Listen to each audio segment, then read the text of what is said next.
One thing is that you see investors pricing in now 2 rate cuts this year. There were 3 priced in. So the outlook is still a little bit sour, but maybe not as dire as before. You see so much under the surface because you're also a restructuring advisor. Do you think that the fear is warranted? Well, I think the chair said at the last interview he did, he's looking to the Treasury Department and to the White House at this point to see the direction of their policy. Tariffs are a big change in the potential economy of the United States and the world economy. And so that will influence both short-term price pressures as well as economic activity. So I think he's kind of frozen for a while until he sees really where we're going with tariffs and how the rest of the world reacts to those tariffs and whether we get a growth slowdown as a result of retaliatory tariffs, high tariffs being imposed here and retaliatory tariffs being imposed outside. Can't we already tell? I mean, Jim Farley, the CEO of Ford, said these tariffs or the threats thereof are causing chaos and costs.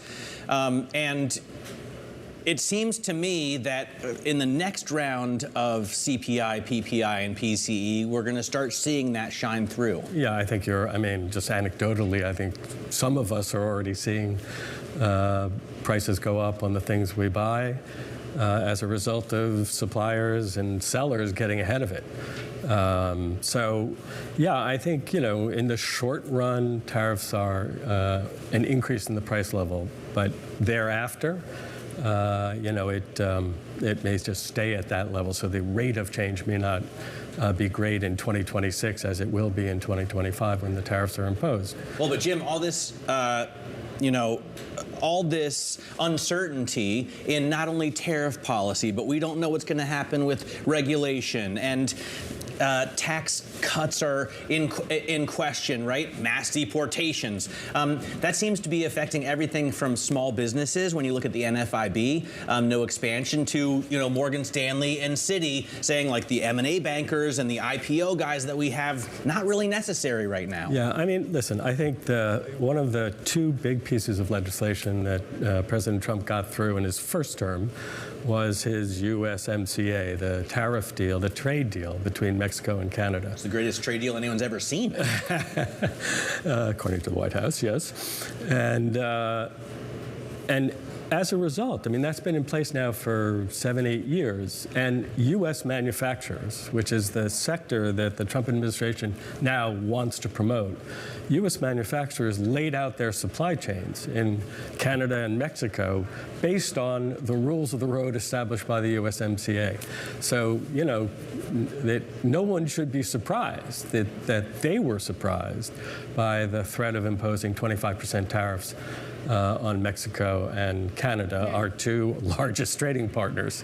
And why are they our 2 largest trading partners? Because the USMCA created a roadmap for how to take advantage of relatively lower wages in Mexico and take advantage of relatively lower commodity prices in Canada to set up your supply chains for domestic manufacturing. Aside from tariffs obviously creating a lot of havoc in the market, that's fair to say, on tax cuts, one question I have, this was supposed to be one of the biggest parts of the pro-growth agenda, that and lighter regulation. But how likely is it that we see a lot of those promises come to fruition? And if we don't, does it stifle that pro-growth story? Well, let's first be clear and level set, right? So the extension of the 2017 Tax Cut and Jobs Act is basically the status quo ante. If it isn't extended, you would have a tax hike on households. The corporate tax cuts were made permanent, but the household cuts were not. So if they don't extend them, you're going to get a tax hike. But if they do extend them, it's just the same tax regime we're in today. Now, President Trump, as he campaigned, talked about further tax cuts: no tax on tips, no tax on Social Security, no tax on overtime. That would, the estimates are all over the place as to what that cost to revenue would be, but let's assume it's somewhere between $200 and $300 billion a year. So over the 10-year period, another $2 to $3 trillion worth of incremental debt for those tax cuts. at a time we're already running a deficit equal to 7% of GDP. So let me just stop there a little bit, because this is really, to me, I guess if you're a hammer, everything looks like a nail. If you're a debt restructuring guy, everything looks like a need for a debt restructuring. Today, our federal debt to GDP ratio is basically 1-to-1. We're running a 7% of GDP deficit this year, okay, which means the debt is increasing by 7% a year, whereas the economy has only been growing at 2 to 3% a year. So we're basically becoming more indebted over time because the growth of the economy is not outpacing the growth of the debt. So there's a massive need for what we call in the trade fiscal consolidation. We need to get our house in order and create revenues closer to spending. Well, and they're hoping to get those revenues with tariffs, I guess. In terms of the cuts, I mean, Scott Bessent has this 3-3-3 plan, but it seems so unrealistic to get the deficit from 7% down to 3% if you're only able to find like $58.26 in waste and fraud, right? Because they're not attacking Medicare and Medicaid and military spending. They're trying to fire people at U.S. aid, right. Which also, guys, especially as growth is expected to slow. I think that's a part no one's talking about here. That how do you grow into that if the GDP forecasts are being revised? Hopefully the tax cuts and deregulation so will take care of that. let's be fair to Mr. Bessent. Yeah. He's talking about a 4-year trajectory to get the deficits down from 7% of GDP to 3% of GDP. He's talking about goosing the growth rate of the economy to 3%, not in the sort of low 2s, high 1s that we've been in. And trying to moderate inflation by having more energy production. With oil in the 60s, you're not going to get more energy production here in the United States. It's just not, return on capital isn't there for that. So let's put aside whether or not that's the best way to deal with inflation.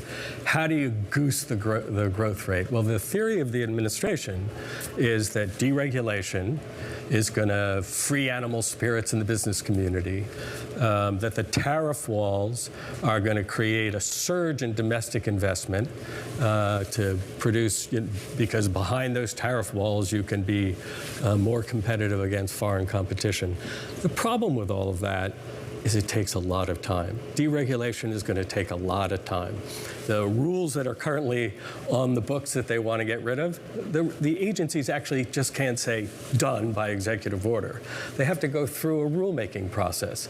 They have notice and hearing, and they have to unwind the regulatory state is going to take, even if they move with lightning speed, is going to take a year or two to fully unleash the animal spirits.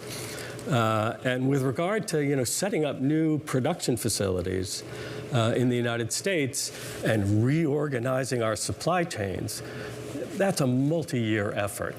So, and you're doing it against the backdrop of high tariffs, potentially retaliatory tariffs, which could be a growth slowdown, as you say, Sonali, which means that tax revenues might shrink in the short term, and God forbid we have a recession. And then not only do tax revenues shrink, but expenses go up because of all the counter-cyclical programs we have to ease the pain of a recession. I want to pull up BCY on the Bloomberg terminal because you can see just how much you're seeing bankruptcies, particularly loaded to the consumer discretionary sector. And something about this that is a bit deceiving, Jim, is something we were talking about in the commercial break here. Actually, you're not even seeing the bulk of the pain in the Chapter 11 filings. You're seeing it in the way that creditors are working out the way they're trying to keep companies alive through additional debt that is coming at high interest rates, frankly. Even if you see the Fed cut twice this year, does that relieve these companies of the pain they're struggling through of refinancing at these higher rates? No. The answer is no. So, you look at the credit markets and the corporate credit markets, there was a huge surge of refinancing activity that went on when rates were low in the early post-COVID period, when the Fed had driven rates back again down to virtually zero before the bout of inflation. Most corporate debt has a maturity of 5 to 7 years, so we're now at the end of the maturity of that wall of refinancing that went on there. So now we've got a new wall of refinancing that's required at much higher interest rates. So even if the Fed knocks 50 basis points off the low end of the curve, the short end of the curve, the far end, the belly of the curve out in the 5 to 7 years zip code, companies that did their financing back in 2020, 2021 are now going to be refinancing in a much higher interest rate environment. As the uncertainty, the general macro uncertainty creeps into the credit markets, you're seeing a slow, not dramatic, but a slow uptick in spreads in the non-investment grade market. And so both a higher base rate and higher spreads are going to create higher interest burdens. Why are spreads so tight right now? I mean, especially if you see an increase in bankruptcy or a concerning absolute number of bankruptcies, why do you have spreads, even junk spreads, so tight? There's just a tsunami of credit availability right now. There has been, the growth of the private credit businesses, which is unrelenting and continuous, which in some ways really recycling money out of the insurance industry, which used to be big bond investors and continue to be bond investors, into a series of specialist funds to do their underwriting. There's plenty of bank liquidity available. And private credit. Yeah. Oh, as I say, private credit. Yeah. Well, to that end, is this masking some of the pain that's really under the surface? What are you seeing? Because when you think about it, banks say, well, consumers are fine.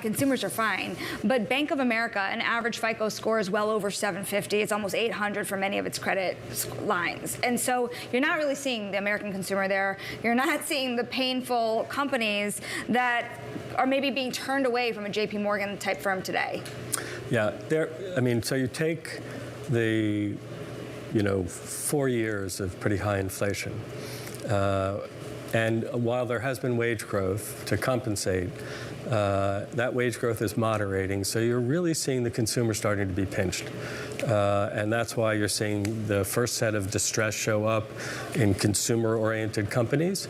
Again, this is with plentiful credit availability and a change in the capital structures, particularly in the middle market arena, where you have not so much bank finance, but private credit.